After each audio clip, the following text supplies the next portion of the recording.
जय जिनेन्द्र। जैन सोल इस मेरे चैनल पे आप हमारे वीडियो देखने के पश्चात लाइक करें, सब्सक्राइब करें और नोटिफिकेशन बेल आइकॉन दबाएं, जिससे आपको हमारे वीडियो की सूचना सबसे पहले प्राप्त होगी। और आप हमें हमारे वीडियो के नीचे दिए गए पेज पर भी फॉलो कर सकते हैं। जय जिनेन्द्र। इसके पूर्व की वाहिनी के चित्रण में हमने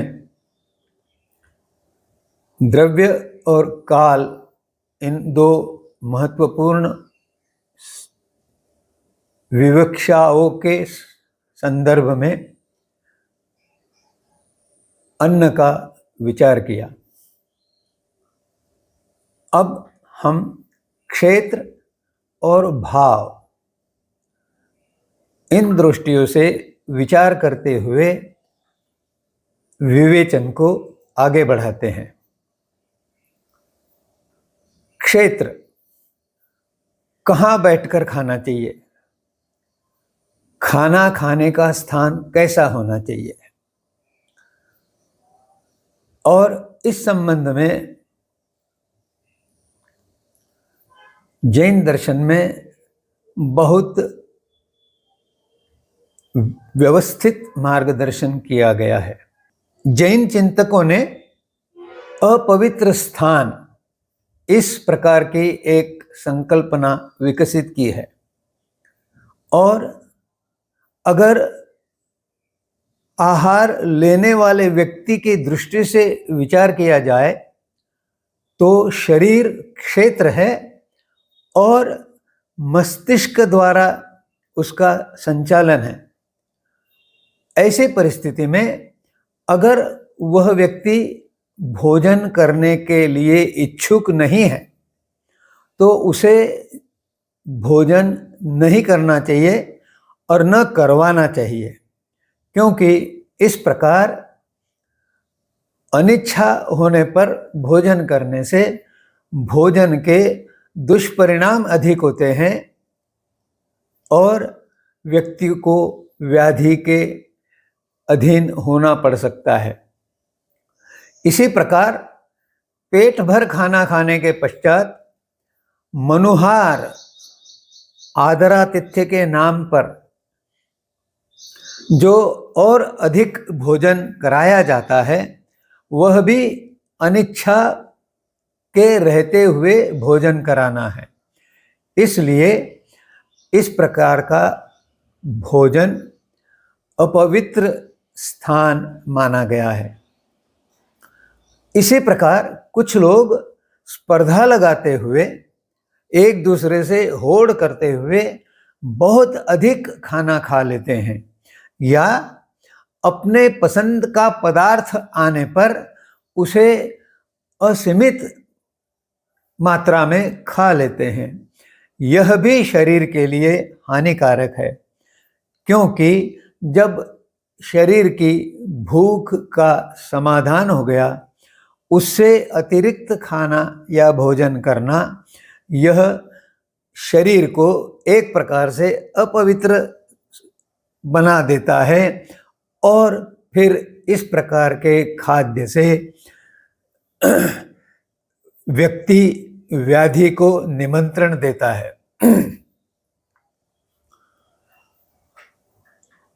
अपवित्र स्थान की दूसरी स्थिति अस्वच्छता बताई गई है। अब अगर हम वर्तमान स्थितियों पे विचार करें तो यह स्पष्ट दिखाई देता है कि आज बहुतायत में लोग खुले में जो रेडियां लगती हैं, जो ठेले लगते हैं, उनमें जो पदार्थ बनाए जाते हैं, जिस वातावरण में बनाए जाते हैं, जिस पद्धति से बनाए जाते हैं, ये सब अस्वच्छता से भरे हुए हैं। इसमें आरोग्य संबंधी किसी भी प्रकार से कोई विचार नहीं किया गया है। और तो और तलने वाली जो चीज़ें हैं उनमें कौन से प्रकार का तेल उपयोग होता है और पहले से उपयोग में लाया हुआ तेल दूसरे दिन और उपयोग में लाया जाता है, यह भी एक आरोग्य के लिए घातक खाद्य है। इसलिए इस प्रकार खुले में बने हुए पदार्थ, जिसमें रास्ते से जाने वाले वाहनों के कारण धूल उड़ती रहती है,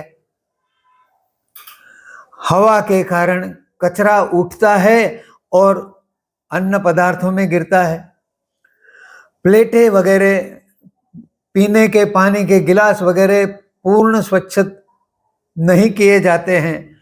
इस प्रकार वहाँ पर खाने वाले लोग जो है वे अपने आप को शरीर पर व्याधि को निमंत्रण देते हैं। घर में भी खाने का स्थान स्वच्छ होना चाहिए। इसी प्रकार जो भोज आयोजित होते हैं विवाह समारंभ या अन्य समारंभों के समय, उस समय भी वहाँ किस प्रकार से खाद्य पदार्थ बनाए जाते हैं, किस प्रकार से पहले दिन रात में वे खाद्य पदार्थ बनाए जाते हैं और कैसे रखे जाते हैं खुले, और रात में उनमें क्या क्या गिर सकते हैं जंतु, इसके बारे में कोई ध्यान नहीं रखा जाता। और इस कारण ऐसे पदार्थ खाना भी स्वास्थ्य के लिए संकट का निमंत्रण है। और एक अन्य महत्वपूर्ण बात जो है वह जीव जंतुओं की हिंसा से ही संबंधित है। वर्तमान में कई जगह हरी घास पर समारोह आयोजित किए जाते हैं और हरी घास में एकेंद्रिय से लेकर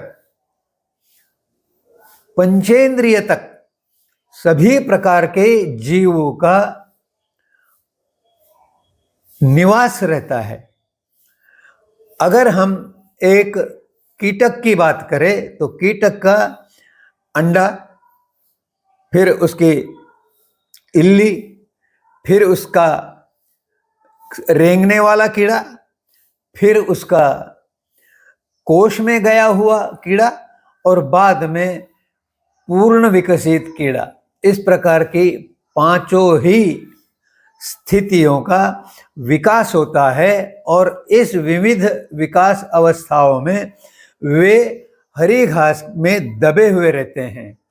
उन पर से जब व्यक्ति चलते हैं तो इन विविध अवस्थाओं में रहे कीटकों का और अन्य प्राणियों की हिंसा होती है और हिंसा का दोष लगता है, इसलिए उसे भी अपवित्र स्थान कहा गया है। इस प्रकार क्षेत्र की दृष्टि से विचार करते हुए प्रत्येक व्यक्ति को अपने खान पान संबंधी ध्यान देते हुए और विवेक पूर्वक स्थान का चयन करते हुए आहार ग्रहण करना चाहिए। इसी के साथ और एक महत्वपूर्ण बात बताएं, प्रकृति के अनुसार व्यक्ति को जमीन पर बैठकर खाना खाना अधिक प्राकृतिक व्यवस्था है। अगर आपने कभी जापानी परिवार को खाना खाते हुए कोई छायाचित्र देखा होगा तो आपको ध्यान में आएगा कि वे सभी लोग जमीन पर बैठ के खाना खाते हैं। ऐसा नहीं है कि उनके घरों में खान पान के लिए मेज या कुर्सी उपलब्ध नहीं है, लेकिन प्राचीन व्यवस्था के अनुसार जापान में जमीन पर बैठ के खाना खाने की व्यवस्था है और उसमें भी संपूर्ण परिवार एक साथ खाए, ऐसी व्यवस्था वो करते हैं। यह व्यवस्था जो है क्षेत्र के दृष्टि से बहुत उत्तम है। भारत में पालथी मारकर बैठने के पश्चात खाना खाने की व्यवस्था प्रचलित थी। आज पाश्चात्य देशों की नकल करते हुए खाने के लिए मेज और कुर्सी का जो प्रयोग किया जाता है, यह ठंडे प्रदेश के लिए ठीक है, क्योंकि उनके घुटने मुड़ने में बहुत परेशानी होती है। लेकिन भारत जैसे शीतोष्ण कटिबंध देश में इस प्रकार की खान पान व्यवस्था यह अनुचित है। अब इतना विचार करने के पश्चात भाव दृष्टि से क्या बातें ध्यान में रखनी है, यह महत्वपूर्ण बात भी हम अभी विचार में लाते हैं। पदार्थों के नाम अगर हमने देखा तो इसमें भी भाव जो है वह प्रवेश कर जाता है। जैसे अगर हम किसी पदार्थ को कहेंगे कि यह शाकाहारी कबाब है। अब कबाब का अर्थ क्या है? कबाब यह मांसाहारी वस्तु है, और शाकाहारी कबाब नाम से कोई वस्तु बनाना, इसका अर्थ है कि व्यक्ति के मन में मांसाहार करने की इच्छा है। तो शाकाहार से बना हुआ कबाब यह मांसाहार के कबाब को खाने के परिणाम शरीर में उत्पन्न करता है, क्योंकि भाव हिंसा से भरे हुए हैं। इसी प्रकार ऑमलेट और बिरयानी, ये कई पदार्थ जो है इनके नाम वास्तव में मांसाहारी है, और उनके नाम से शाकाहारी पदार्थ बनाना भावों को विकृत करता है। इसलिए इस प्रकार के नाम नहीं रखना चाहिए। और जैसे कोई पदार्थ को आकर्षक नाम दे दिया, उस कारण कषाय प्रभाव होते हैं। तो अधिक अन्न खाने की जो इच्छा होती है, वह व्यक्ति को व्याधि की खाई में धकेलता है। खाने के प्रति उदासीनता, यह भी एक विपरीत भाव है। खाना खाने में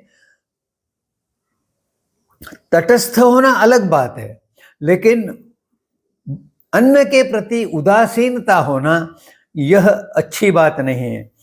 अन्न खाते हुए भावों में अन्न के प्रति आदर होना चाहिए, तब जाके वह अन्न पोषक बनता है।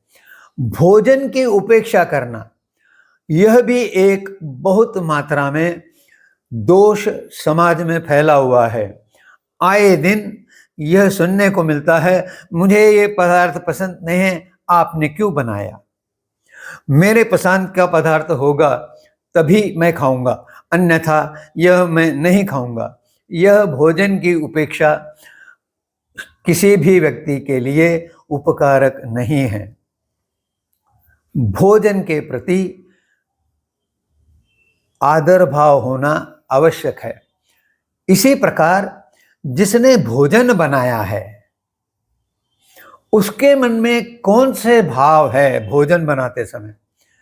अगर एक उदाहरण ले कि सास और बहू में कोई कलह हो गया और उस समय बहू खाना बना रही है, तो उसके मन में सास के प्रति जो क्रोध आया हुआ है, उस क्रोध के कारण वह जो खाना बना रही है, वह जो भोजन बना रही है, उसमें दोष उत्पन्न हो सकता है।